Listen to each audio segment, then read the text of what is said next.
essa proximidade com eleições, isso nos tirou algumas pessoas chaves, né, que a gente estava contando, mas o ministro das hidrovias, secretário nacional das hidrovias, o Dino, ele falou: Lustosa, seria uma honra estar aí, mas não vou conseguir. Temos 3 eventos simultâneos no mesmo dia, temos que dividir a equipe. E veio o Eliezer Bulhões, que foi, assim, sensacional, né? A convivência com ele, a visita técnica ao Porto, foi, assim, nota 10. E agradecimento especial aí à Secretaria Nacional, ao Eliezer, ao Dino. E estamos com um convite, né, em termos de síntese, agora indo já para o final, né, pulando um monte de palestrantes e assuntos importantes, né, foi assim fantástico, porque comemoramos 100 dias, né, da instalação, né, oficialização da Secretaria Nacional das Hidrovias, e comemoramos 100 dias e comemoramos aí uma fase nova, né, dentro dessa questão, e recebemos um convite para ir a Brasília fazer uma apresentação de uma síntese, né, que nós estamos fazendo aqui ainda sem registro, mas vou me inspirar muito no que vai acontecer, do que nós vamos tratar aqui hoje. Bom, agora que o Lustosa deu uma palestra, podemos encerrar então. Muito obrigado pela participação de hoje. Não, já que me cutucou no começo, agora eu vou aguentar até o final.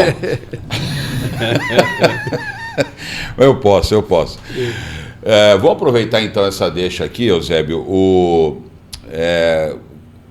Como é que a gente pode incluir esse modal aí no plano de expansão do Porto? Aí? Como é que a gente pode colocar isso em prática, considerando que o Porto está cada vez mais se desenvolvendo aqui na região? Bom, primeiro eu quero parabenizar aqui o colega, o Lustosa, por carregar esse piano. A gente trocou várias mensagens ao longo do planejamento desse evento. Foi um evento de sucesso porque foi bastante ousado numa época em que as pessoas, né, os gestores públicos estão em compromissos de campanha, mas fazer com que a Associação de Engenheiros, eu acho isso muito importante registrar, fazer com que a Associação de Engenheiros e Arquitetos de Santos tenha, como sempre teve, um protagonismo muito bem lembrado de assuntos importantes e relevantes que impactam o desenvolvimento econômico e social da cidade. Eu fiquei pensando nisso, sabe, Eusébio, depois do evento e esses dias olhando a pauta. Desculpa até te cortar, mas eu acho relevante o que você falou agora, porque eu fiquei pensando o quanto a Associação de Engenheiros e Arquitetos tem, digamos assim, ou deveria ter, essa relevância em assuntos tão estratégicos para a região. Eu tenho visto, o próprio Gontran comenta isso comigo com uma certa frequência, uma grande nação precisa de engenheiros, e a gente está perdendo os engenheiros para o mercado financeiro. O Gontran sempre fala isso, e porque está faltando empregos que atraia, né? O mercado não está ofertando empregos de qualidade que possa atrair esses engenheiros que estão se formando. E toda grande nação precisa de grandes engenheiros. Então, até por isso, eu estou aproveitando o teu comentário para exaltar que realmente a associação, e agora vocês são diretores, não são só conselheiros, né? Muito bom, conselheiro é uma função importante. Uma função conselheiro aconselha. Mas eu sou conselheiro afastado. Você é um conselheiro. Mas, desculpa, para poder devolver a palavra para o Eusébio, realmente a associação precisa ter esse papel, e acho que ela cumpriu muito bem durante o evento. Muito bem lembrado por você. Como eu falei, esse é um papel, acho que você tocou num assunto importante também, porque eu já me considero ter passado aí da primeira curva, né, da minha carreira profissional, já tá, e a gente, né, como profissional de engenharia, como profissional de arquitetura também, a gente tem que deixar um recado para essa geração que está aí, que vai assumir vai passar esse bastão, né, tanto de conhecimento.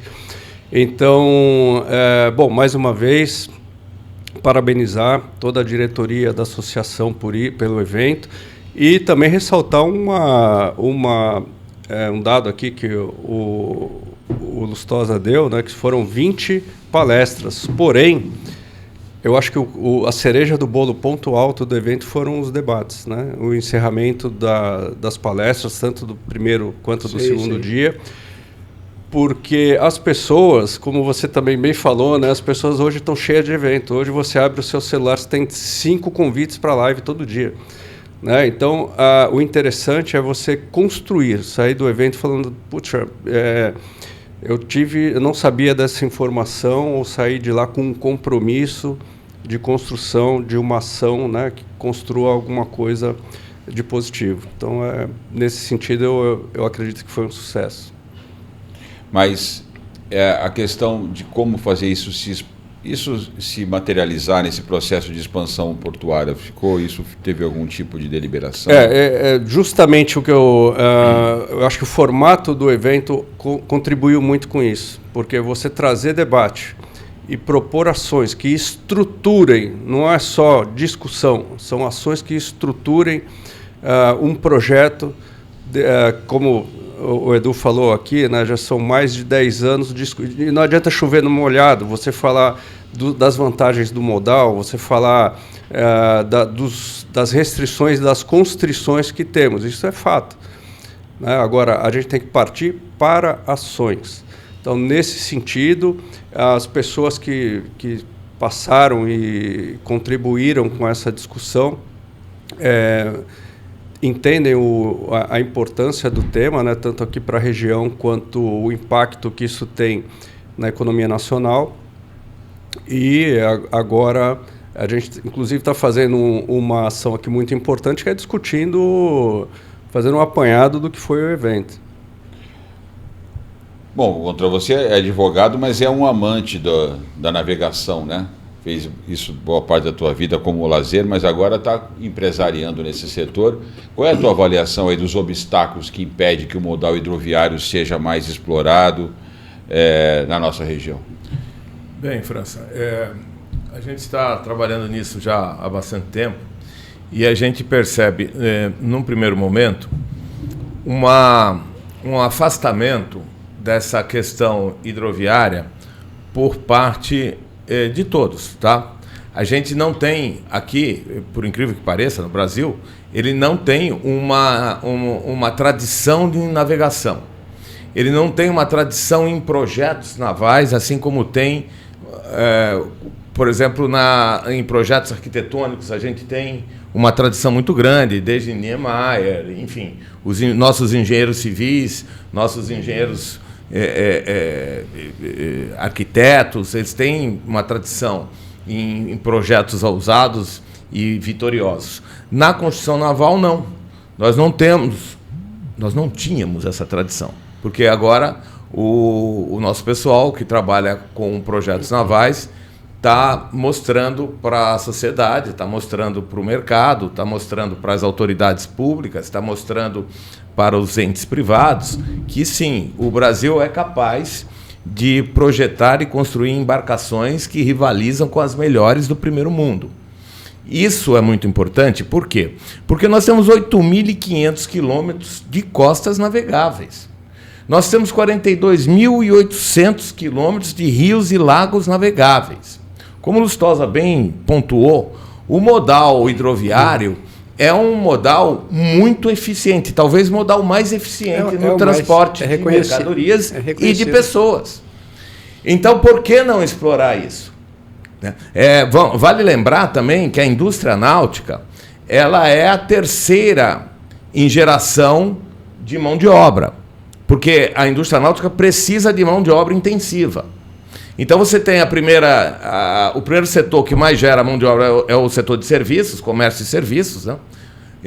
O segundo setor seria a construção civil e o terceiro seria a construção naval. Então, é importante, fora essa questão de geração de emprego e renda qualificada, é importante também a gente levar em consideração questões estratégicas na construção naval. Então, um exemplo, aqui no Porto de Santos, nós temos total condição de criar aqui o Porto Indústria com vários locais para serem instaladas indústrias para poder aproveitar os benefícios dos programas de incentivo à exportação, dos programas de incentivo à produção. Hoje, a gente se tornou uma potência no agronegócio. Vocês vão se lembrar, em 1973 foi criada a Embrapa, um órgão governamental cujo objetivo era desenvolver o agronegócio.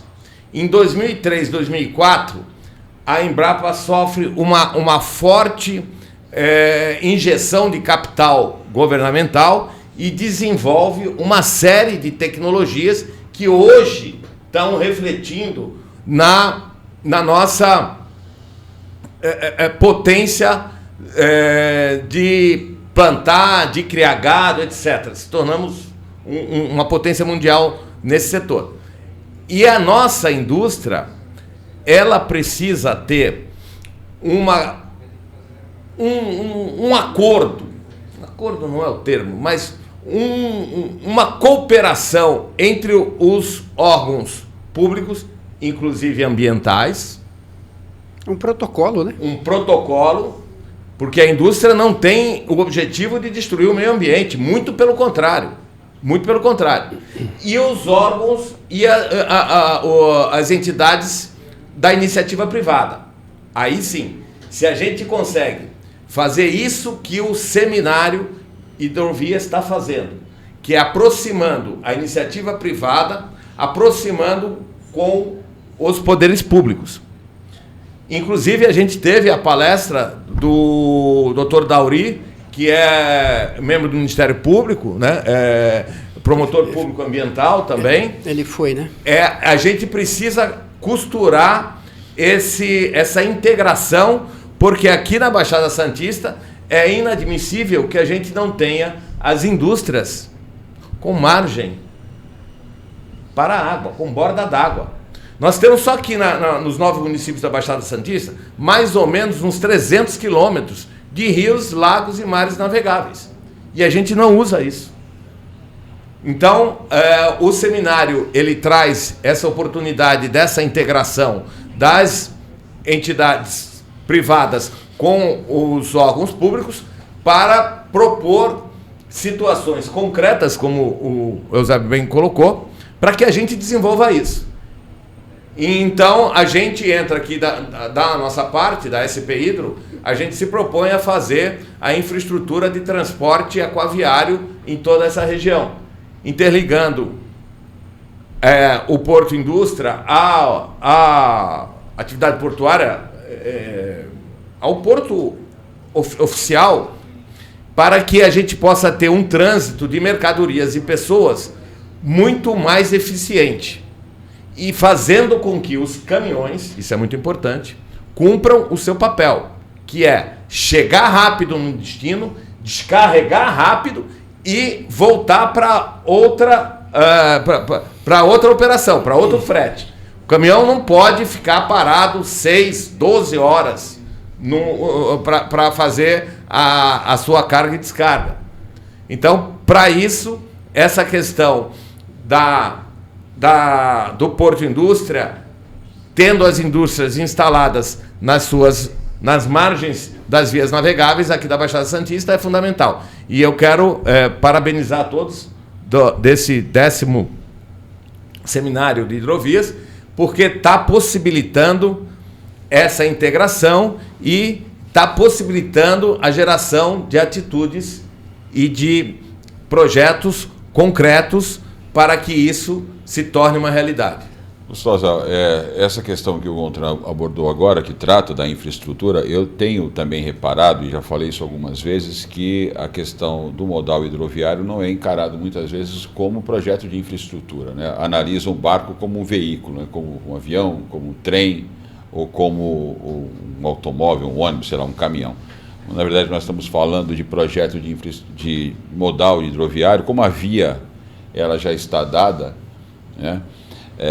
Quando se pensa em estruturar uma operação de navegação e construção de embarcações, que são projetos mais caros, mais complexos, né? Você não consegue produzir em escala como você faz com outro tipo de de veículo, né? A produção em escala é mais, digamos assim, ela é mais padronizada, o barco ele precisa de projetos mais específicos, não são encarados como projeto de infraestrutura. E essa é uma questão, é uma interpretação que muitas vezes é a raiz do problema. Eu queria o teu comentário em cima disso, até porque o Gondwana falava sobre a questão da infraestrutura, e se você vê também muita burocracia, e quais seriam elas que têm impedido de alguma forma, burocracia e processo regulatório que impactam, né, nesse desenvolvimento do modal. Sim. Nós temos dificuldade de implementar até uma simples estação, né, de transbordo na beira do sistema hidroviário, de um viário, né? Então, seguindo na linha que o Gontran trouxe, né, do Dr. Dauri, eu tive quase 3 horas de conversa com ele, e a pergunta era: doutor, mas como é que nós vamos contornar essa barreira, né? Que é bacana você preservar o meio ambiente. A gente viu agora as queimadas, quantos ninhos de passarinho, quantos filhotes bípedes e quadrúpedes foram queimados, né? Aquilo é uma catástrofe, né? Nem se fala no tamanho da catástrofe, o impacto, né, no reino animal, no reino vegetal. E a gente não considera isso como reino, né? Mas aquilo lá a gente deveria sentir na pele, porque aquilo é parte do ser humano, é parte do ecossistema. Sem esse ecossistema já não tem vida no planeta, não tem oxigênio, não tem produção de oxigênio suficiente, né? Mas o que o Gontran trouxe, né, e eu coloquei um convite muito carinhoso para ele, né, porque para mim é a estrela ali nas barreiras, né? E ele diz: Lustosa, enquanto nós não tivermos uma decretação de utilidade pública federal, o reconhecimento de utilidade pública federal para porto fluvial integrado a condomínio industrial, nós não vamos navegar. Nós não vamos ter as embarcações, não vamos ter essa geração de emprego, né? E aí que o nosso target, o objetivo foi para Brasília, né? Quando ali eu até estive conversando com o Márcio França quando eu fui convidado, né, para compor a diretoria, e ele disse: de 1 a 10, sua obrigação é túnel. Eu falei: o mais importante que o túnel é a industrialização da região metropolitana no eixo hidroviário, e mais importante que o túnel é um novo acesso ao Planalto, ao Rodoanel, né, como está lá proposto no Rodoanel Leste, em Suzano, cortando aí de Utibiriçá e chegando no Largo Santa Rita, onde tem 23 berços projetados, está na prancheta e tal. Eu tinha 15 minutos para falar com ele, fiquei mais de 1 hora lá quando entrou nesses assuntos. E ele impulsionou, né, fazendo justiça, o Silvio Costa, ele entregou, né, o produto, né, da Secretaria Nacional de Hidrovias, mas ele nasceu lá com o Márcio França, nasceu da nossa luta, aqui na nossa luta metropolitana, né? Então, se nós não conseguirmos sucesso nessa coisa toda, nesse desenvolvimento industrial para geração de empregos, melhoria da qualidade de vida, né, daqui a pouco nós vamos estar jogando óleo quente em cima dos famintos, né, num conceito medieval, porque a velocidade que cresce a pobreza, a miséria e a escassez de alimento nas periferias é um negócio fantástico que nos descaracteriza da classificação de homo sapiente, né? Não estamos sendo sapientes, não estamos sendo humanos, né? Nessa coisa, vendo as crianças morando em palafitas, num local fétido, sendo incomodado num período de descanso noturno por pernilongos, por baratas, por ratos, né? E os nossos representantes, olha isso assim como se não fosse com eles, né? Mas o Hidrovias, ele agrega, né, está nos objetivos lá da minha apresentação, que se tornou pública, né? Nós temos obrigação logística, sim, nós temos obrigação social, nós temos obrigação de desenvolvimento, nós temos obrigações ambientais, né? Agora, sustentabilidade, né? Voltando no... O Áureo que gosta de falar, o Lustosa está toda hora falando... Sustentabilidade é um triângulo que se faz o melhor para o meio ambiente, o melhor para o social, o melhor para o econômico. Né? Se não tiver o melhor possível com todas as tecnologias nos vértices desse triângulo, nós estamos fracassando. Né? E eu falei tudo isso da mesma maneira que nós estamos falando. Eu falei com o Eliezer Bulhões, fantástico, virei fã dele, já viramos amigos. Estamos trocando figurinha, né? E nós vamos assinar também um termo de cooperação entre a Associação de Engenheiros e os nossos 60 logomarcas que tradicionalmente apoiam o nosso evento, com a Secretaria Nacional de Hidrovias. E no próximo governo que vier, nós não vamos também ficar calados, né, se pretender extinguir a Secretaria Nacional de Hidrovias. Então, eu acho que é a obrigação de todos. E são essas sementes aí que... eu recebi uma crítica lá nos amigos do Porto Urgente, mas a gente faz o evento, não acontece nada. A gente faz um movimento energético, né? Se tudo é energia, né, diz Einstein, o que muda é a densidade de agregado atômico, né? Então, tudo é energia, tudo tem moléculas e átomos e gera campo magnético ali no movimento dos elétrons no entorno do núcleo. Então, a gente gera energia, sim, né? A gente pode ficar patinando mais 10 anos, né? Eu abria também a minha fala lá, dizendo que eu não queria chegar no Hidrovias 30 com 90 anos, né, discutindo essas mesmas coisas, dando aula, não, hidrovia é importante, né, nós precisamos ser mais eficientes. E Brasília, na segunda-feira, eu não devia falar aqui, mas eu vou falar, na segunda-feira nós vamos fazer uma live com o secretário nacional de hidrovias. Hoje, então, né, quando está indo ao ar o programa. Hoje nós vamos... Está chamando a atenção, ele é vingativo. Então, nós vamos continuar incentivando, né? Nós estamos aqui, uma faixa muito estreita de terras, restingas e manguezais, e Mata Atlântica é o nosso entorno, mas ele é resiliente. Né? E eu sou fanático por meio ambiente, perito judicial número 97, da área ambiental, eu brigo pelo meio ambiente. Fui 12 anos conselheiro municipal do meio ambiente, representando a Associação de Engenheiros e Arquitetos, representando o CREA. Né? Então, nós não estamos falando em destruir nada, porque se nós não desenvolvermos, quem vai destruir as periferias, as matas ciliares, etc., vai ser a fome. Porque nós temos várias comunidades já na outra margem do Rio Branco, que eu fiz. Eu criei o projeto Salva Selva, fui o idealizador do projeto Salva, vendi selo de qualidade ambiental e socioambiental do projeto Salva Selva, que eu criei. Já tinha até esquecido disso. E nós saímos para uma visita no Rio Branco, que nós estávamos focados no eixo do Rio Branco. Nós já tínhamos pontos de ônibus na margem direita do Rio Branco. E a mata ciliar já tinha sido derrubada. E comunidades do outro lado. Quem não quer pagar a luz, não consegue pagar a luz, não consegue pagar IPTU, ele tem que se esconder e se abrigar em algum lugar. Ele está se abrigando do outro lado. Então, você tinha 3 canoas do lado de cá, mais umas 4 de lá para cá. Então... E o pessoal está comprando gás lá do outro lado? Está nada, está fazendo lenha com restinga com manguezal, forno a lenha. Né? Então, o nosso fracasso aqui na justiça social é o maior agressor do meio ambiente hoje. Eu sou um crítico também disso aí, mas enfim, eu sou o mais chato aqui.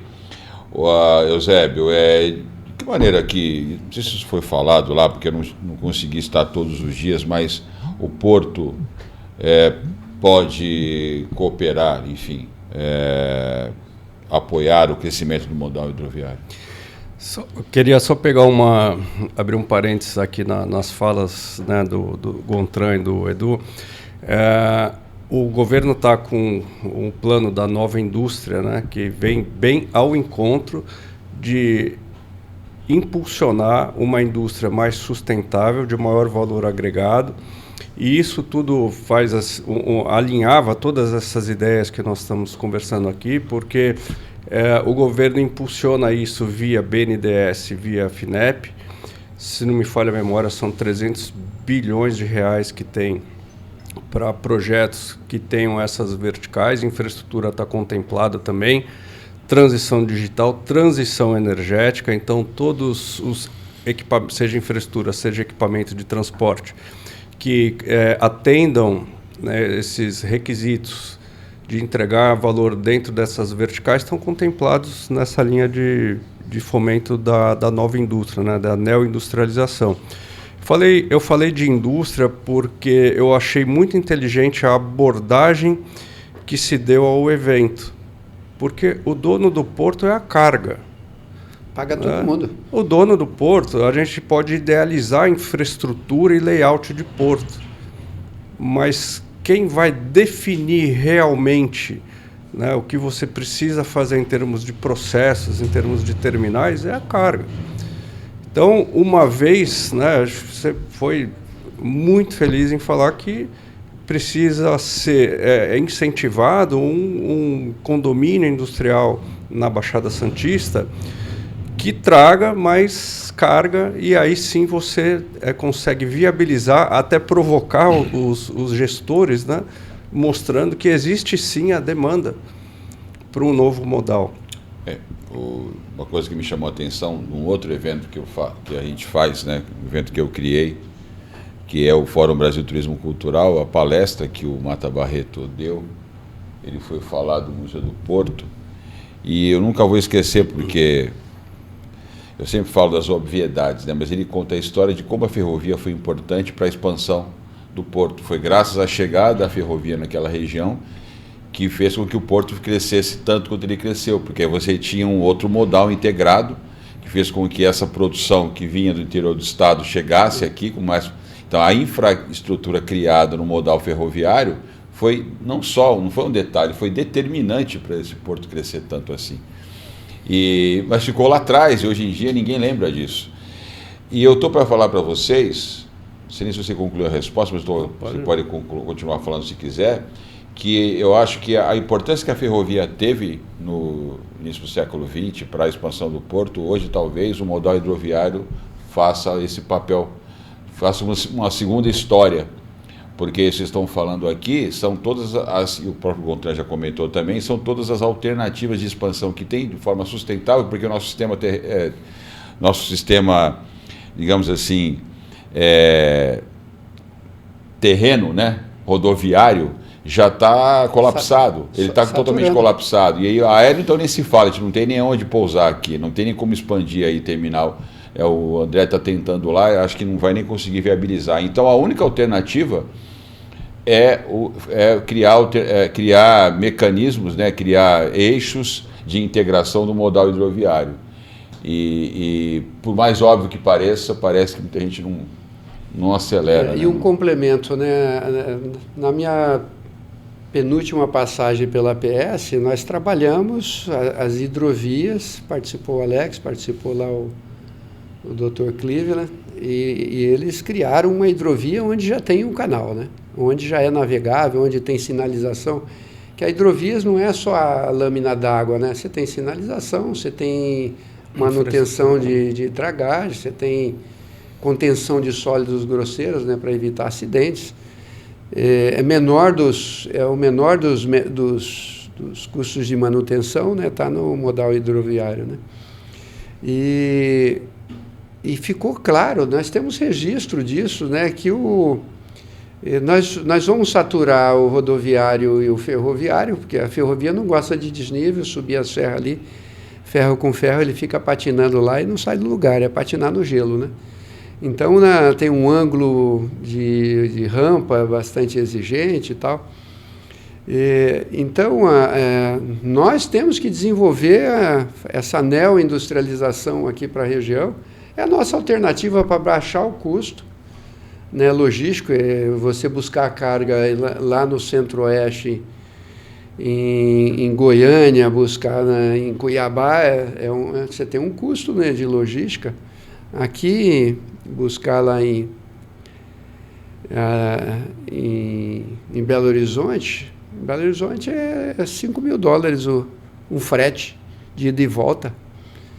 Né? Então, tá caro o negócio. Então, você tem a indústria produzindo aqui no entorno do porto, é o que já se decidiu no mundo inteiro, o Complexo Indústria Porto, fazer a industrialização para não ter esse fluxo de esse monte de caminhão subindo e descendo. É lógico que é importante ir de alguma maneira, mas mudar a indústria para a proximidade do porto é estratégia que o mundo já fez isso já há 50 anos atrás, teve essa decisão estratégica.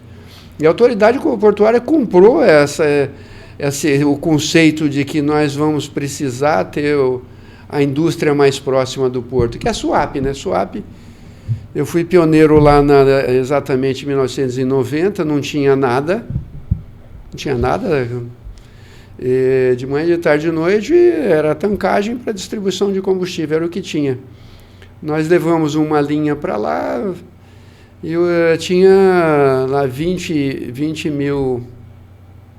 200 alqueires de terra de complexo industrial integrado no porto, lá é um CIP, né, Complexo Industrial Portuário. E hoje não tem 100 metros quadrados lá para colocar nenhuma indústria. A indústria foi para lá.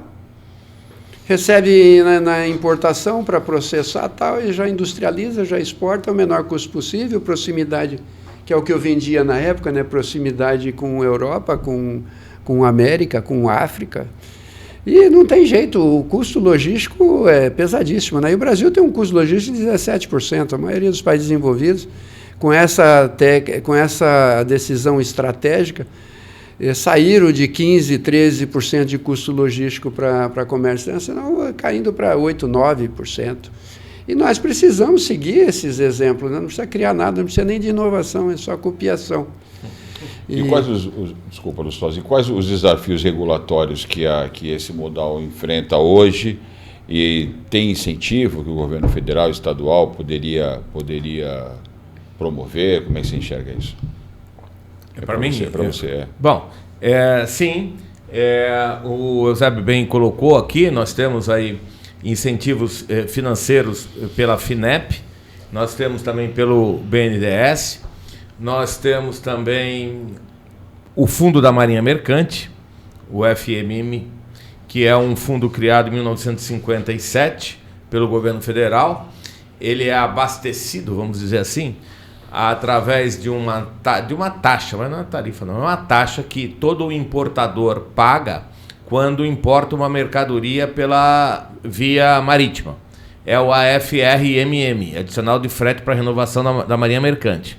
Então, o importador paga esse adicional de frete para o Fundo da Marinha Mercante, e o Fundo da Marinha Mercante tem lá em seu caixa, a última vez que eu vi, eu não me lembro se era 38 bi ou 58 bilhões, B de bola, bilhões, para investir na questão na questão naval, inclusive na construção de portos, piers de atracação e tudo mais. E isso está lá parado, porque pouquíssimas empresas pegam recurso de lá, porque não tem uma atividade naval brasileira, uma indústria naval brasileira pujante, não tem. Agora, eu queria... as dificuldades regulatórias na questão do transporte aquaviário, quer seja de carga, quer seja de passageiros, não é muito forte. Por quê? Por exemplo, transporte de passageiros. Quem regulamenta a atividade é a ANTAQ, Agência Nacional de Transporte Aquaviário. Ela que, e evidentemente, no sentido da segurança da navegação, quer ela seja de passageiros, quer ela seja de cargas, é a Marinha do Brasil que regulamenta. E a ANTAQ, ela não tem uma regulamentação ainda para o transporte de passageiros no Brasil. Então, está para ser feita isso. Porém, a grande questão do transporte de passageiros é a questão de segurança, que é feita pela Marinha. Então, se o transportador seguir as orientações da Marinha, não tem grandes problemas para essa questão de promover o transporte hidroviário. Recursos existem aí no Fundo da Marinha Mercante, dessas outras entidades. Agora, é preciso que haja também uma sensibilização, isso que o Lustosa e o Eusébio vem fazendo há tantos anos, de chamar a atenção da sociedade, dos entes públicos e privados, para esse tipo de atividade, que não influi, não diminui a importância do modal rodoferroviário nem do modal aeroviário. Ao contrário, ele completa essas atividades, né? Você imagina, por exemplo, no norte do país. Ali você tem a questão do transporte hidroviário é essencial. Imagina construir uma rodovia lá, uma transamazônica. São recursos fabulosos e a utilização, vamos dizer assim, teríamos uma utilização melhor para os recursos pelas vias hidroviárias. Lá o que falta são embarcações adequadas para fazer esse tipo de operação. Então, mas eu vejo que como eu estou diretamente ligado nisso, o nosso negócio, a nossa empresa, a SP Hidro, é uma empresa de transporte aquaviário, então nós estamos acompanhando isso diretamente e estamos com boas perspectivas. Estamos vendo que as autoridades começam a se interessar por esse tipo de modal, principalmente aqui na Baixada Santista e principalmente pela atuação dos engenheiros do seminário da Hidrovias. Agora, eu queria me permita só mais uma colocaçãozinha. Euzinho aqui, eu tive a oportunidade de ver o desenvolvimento, o que está acontecendo em termos de transporte de grãos. Porque aqui o Porto de Santos é um grande exportador de grãos. Teve um cara brilhante, genial, que bolou um sistema de transporte de grãos para descer a serra através de tubos. Ele injeta um ar comprimido e o grão já chega na boca do navio. Maravilhoso. Não, França, não é um desenho, não é eu vi funcionando no laboratório 1 ou 12 da Unisanta, tem um protótipo lá que estão sendo estudados, tem alguns detalhes que precisam ser ajeitados, estão transformando umas curvas lá para não virar farelo de... Agora, em vez da soja, vamos falar da soja, vai. Em vez da soja ir para o navio, por que não a soja não vai para uma indústria no Porto de Santos que transforma a soja em óleo de soja? Por que não vai para uma outra indústria que transforma a soja em ração animal? Que, sei lá, 80% da soja é usada em ração animal. E, em vez da gente exportar matéria-prima, como a gente fazia em 1500, né, que a gente exportava para o Brasil, a gente não passa a exportar já o produto industrializado, com um custo extremamente baixo de produção, porque a gente elimina essa questão da logística, que é tão cara para nós. Santos, o Porto de Santos, a região, pode fazer isso. Esse sistema de transporte de grãos, o caminhão chega lá no alto, descarrega o grão vem terminar aqui embaixo. Isso é fantástico. Eu vou falar só as iniciais do cara que bolou isso. O Lustosa, que está aqui com a gente. Ele que fez isso aí. Ó a cabeça do cara, gente. Como é que a gente ainda não pôs isso para funcionar aqui? Então, são talentos que nós temos aqui e que a gente tem que aproveitar. Porque caboclo desse aí não nasce todo dia, não. Isso é muito difícil. Então, gente, só complementando isso, França, esse conjunto de coisas, elas são perfeitamente factíveis. Já está em andamento. Com um certo vagar, porque para você tirar da inércia tudo isso é difícil. Mas o Eusébio, o Lustosa, a Associação dos Arquitetos e dos Engenheiros e Arquitetos de Santos estão conseguindo empurrar essa pedra aí, e a coisa já está tomando tração. A gente veio ajudar, a gente é muito pequeno, a gente veio ajudar com essa infraestrutura do transporte de pessoas e de passageiros e de cargas aqui na região. Estamos estudando a construção de barcaças, uma série de coisas, enfim. Mas eu estou muito otimista com o que está acontecendo aqui com esse movimento, com o movimento do protagonismo cidadão. É um protagonismo que está movimentando os players aqui da Baixada Santista para a gente trazer um desenvolvimento para a região, que é fundamental a gente gerar emprego e renda aqui, até para a proteção do meio ambiente, sendo que no meio ambiente está o ser humano, como o Lustosa bem falou. Então, eu acho que uma iniciativa dessa já está gerando frutos. E agora vamos empurrar com todas as forças que a gente tem. A gente ainda não falou da questão das zonas de processamento de exportação, né, Eusébio? Acho que dá tempo de falar um pouquinho. Teve algum insight, alguma coisa interessante que o seminário falou, até com base no que o Gontran disse agora e o próprio Lustosa comentaram também? Bom, eu vou pegar uma carona no que ele falou aqui da soja, né, do processamento, da adição de valor em produtos para exportação. A gente só não pode analisar a coisa de uma forma simplista. Não é automático o movimento de que eu paro de exportar soja ou qualquer produto agrícola, né, de baixo valor agregado para alto valor agregado, porque simplesmente, por exemplo, a China, tudo que a China importa, ela produz também. Então, isso é válido para minério de ferro, para soja, etc. Simples assim, se eu parar de exportar soja e só pretender exportar produtos de alto valor agregado, outro player vai ocupar esse espaço. Então, é um conjunto de fatores que tem que colocar em prática, né?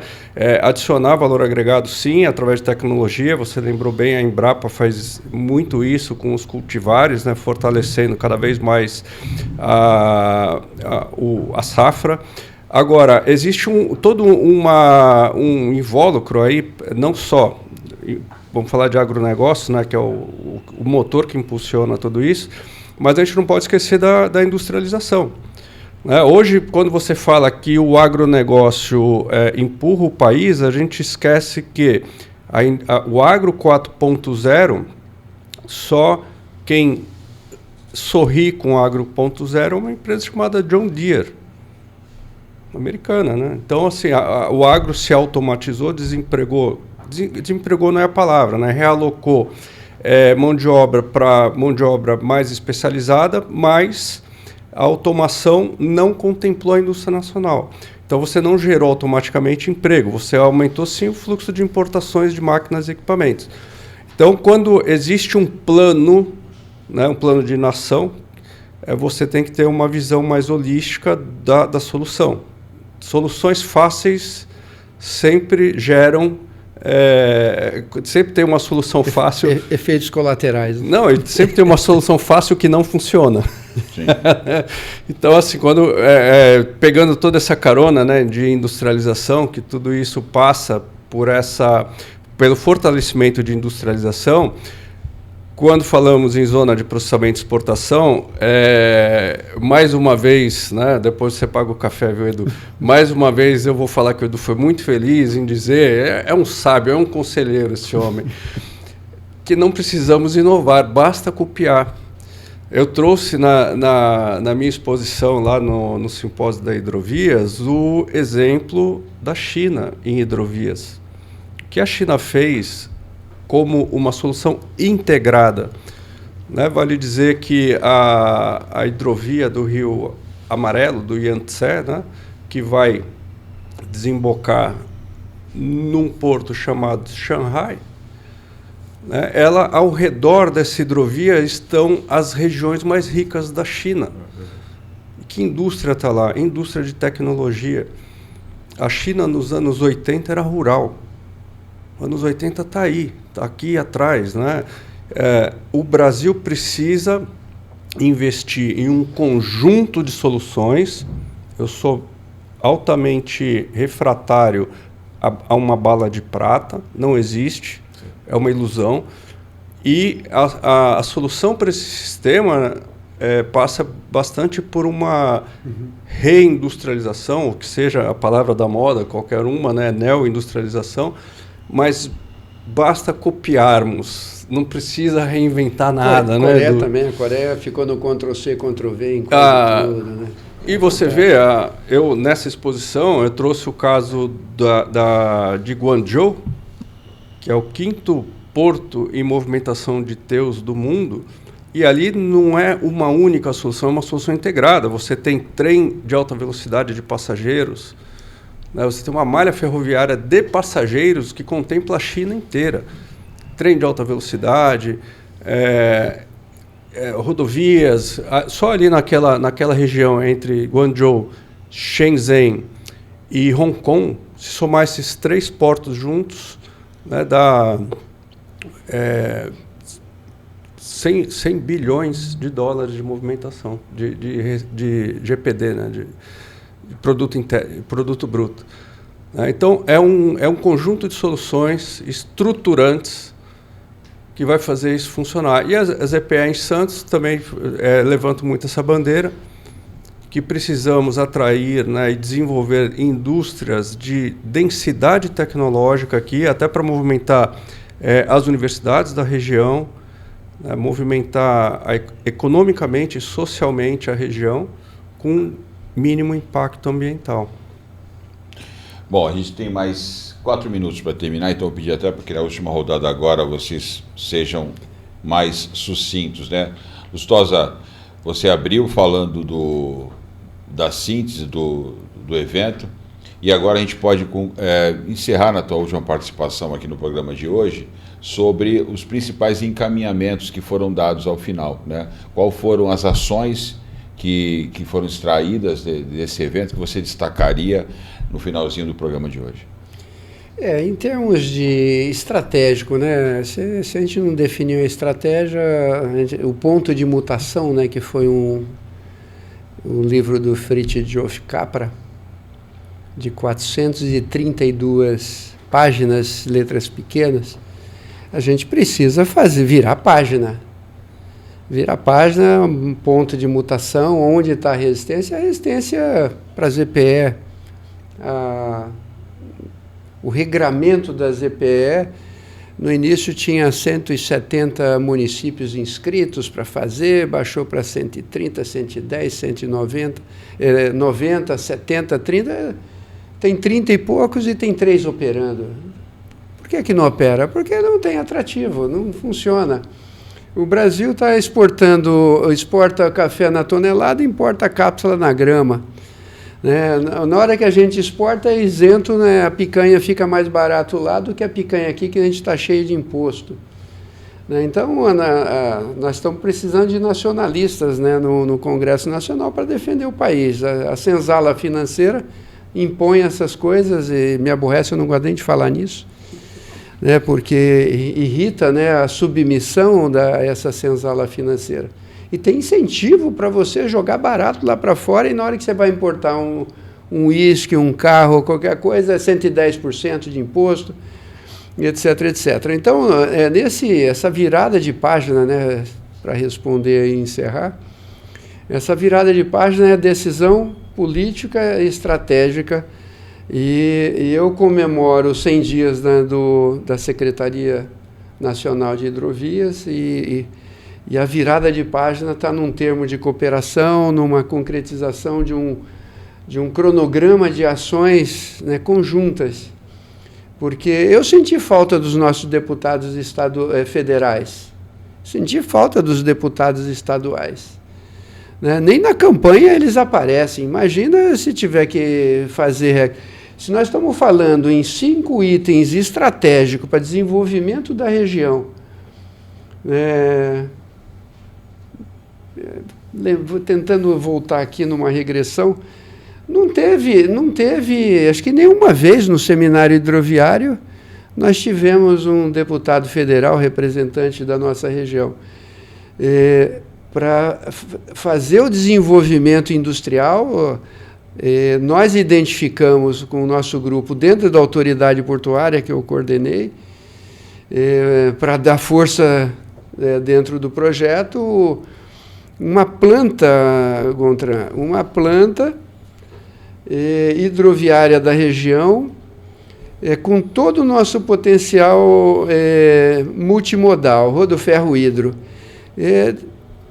Eu apresentei a planta lá, né? Tem 21 regiões com esse potencial de industrialização, do lado do principal porto, do lado do principal PIB do país, e está ali para ser desenvolvido. A somatória ali daqueles círculos que estão lá, tem 30 milhões de metros quadrados de área disponível. Só a autoridade portuária de área útil tem 5 milhões. O maior porto do país tem 5 milhões de metros quadrados de área útil. Então, nós precisamos cobrar os nossos representantes, que não estão representando, nenhum deles, né, nos últimos 10 anos, 12 anos, e eles não mordem a isca, não vêm no trabalho e não contribuem. Eu não gosto muito de ficar reclamando dos outros, mas eu vou fazer um comentário aqui que alguns podem não gostar, né, mas eu tenho falado isso insistentemente aqui no programa. Primeiro, acho que eu tenho que fazer um meia-culpa, porque a gente ainda está no oba-oba em votar no meu amigo, ou no amigo do amigo, e a gente amigo do amigo do meu não pai. Sabe o que os políticos da região pensam em termos de projeto de futuro.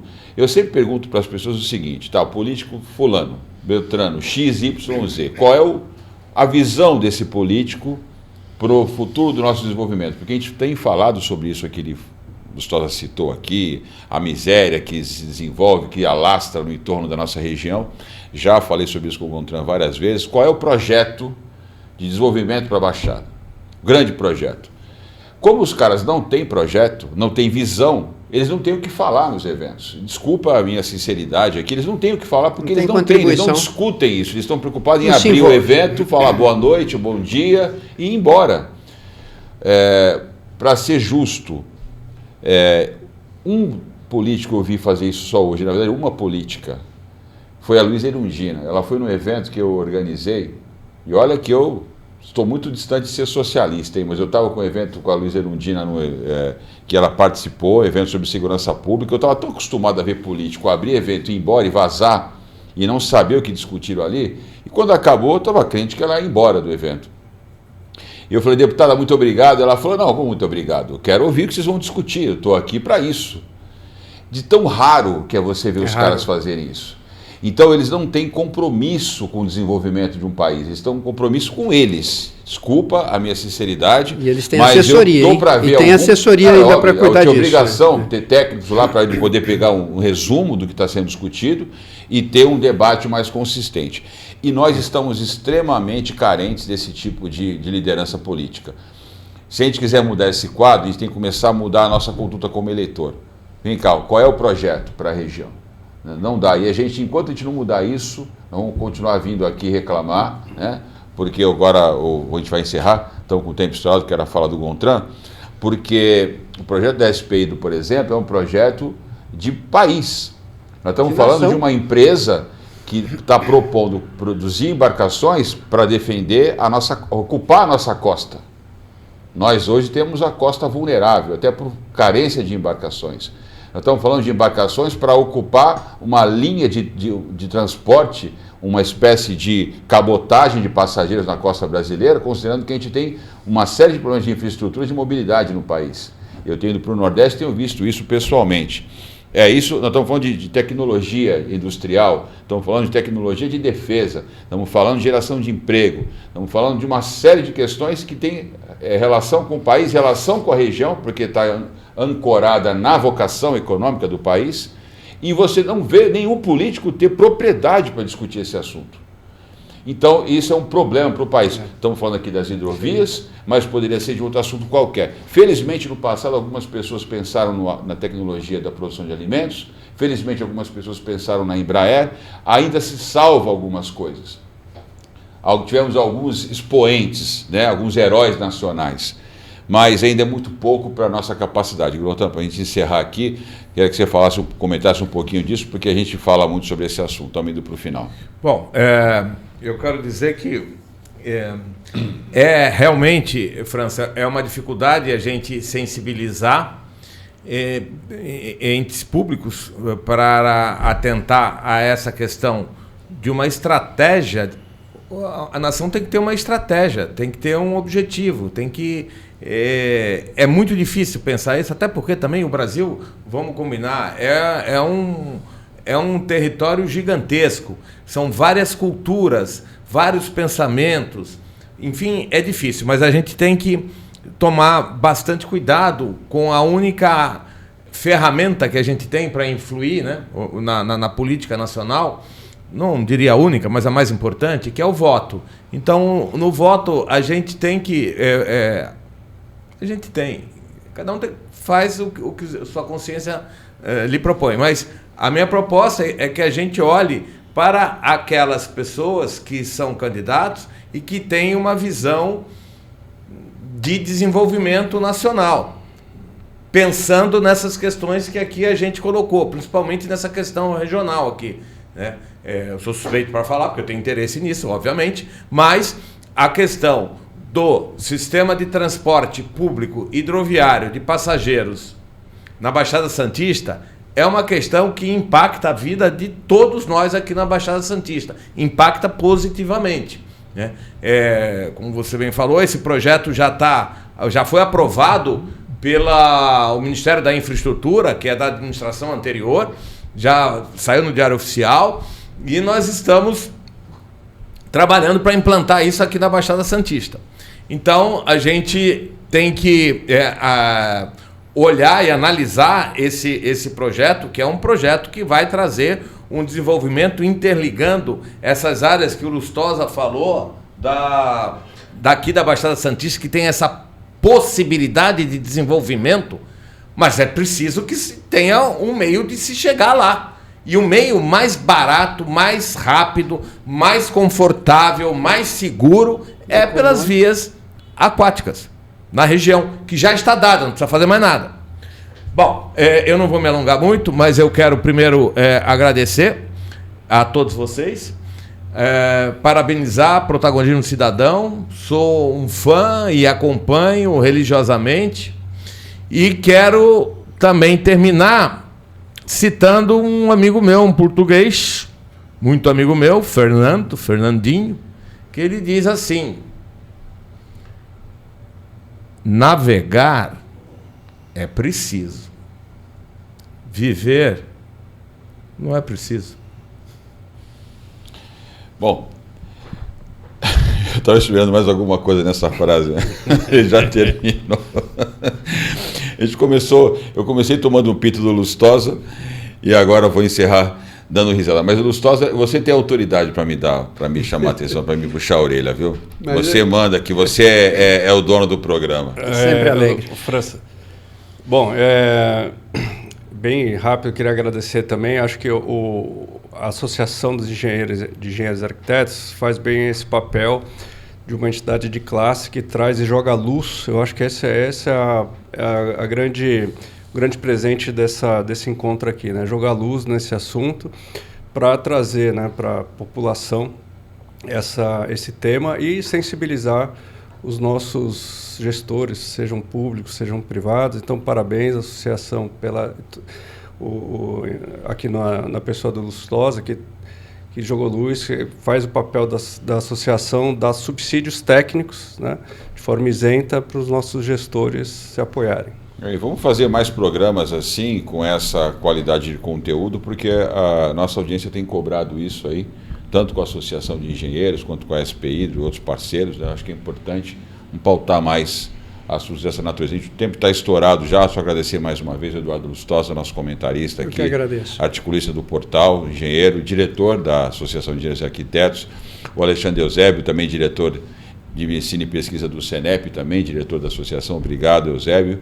E ao presidente da SPI, do Outran Parente. Todos aqui são meus amigos, né? Mas aqui formalmente são convidados do programa. E obrigado a você que nos prestigia com a sua audiência toda segunda-feira nos canais do Protagonismo Cidadão. Chegamos ao final de mais um Protagonismo Regional em Debate. E você sabe que aqui no Protagonismo Cidadão é assim. Aqui o governo é você.